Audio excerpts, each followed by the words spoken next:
मित्रांनो, जर तुम्ही डेअरी फार्मिंग करत असाल किंवा गोट फार्मिंग करत असाल तर तुमच्या फार्मवरती किंवा कोठ्यामध्ये 4 ते 5 कोंबड्या असायलाच पाहिजे.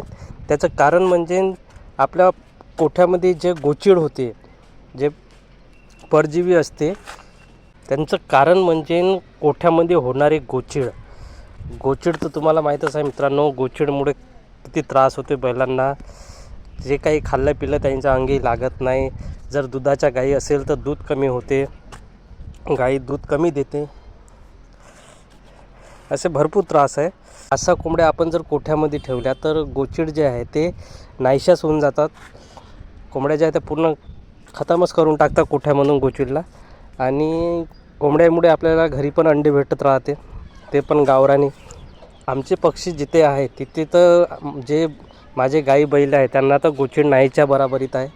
आता एक बाजूचे दादा होते, त्यांनी त्यांच्या वासरांना भरपूर साऱ्या गोचिड झाल्या होत्या. तर त्यांनी जे आहे आमच्या जिथे पक्षी आहे तिथे आणून ठेवलं त्यांना. तर तुम्ही बघू शकता कोंबड्या ज्या आहे अशा तुटून पडल्या त्या गोचिडवरती. आणि बिलकुल एका दिवसामध्ये पूर्ण जे गोचिड होते वासरांना ते सर्व नाहीशा केल्या.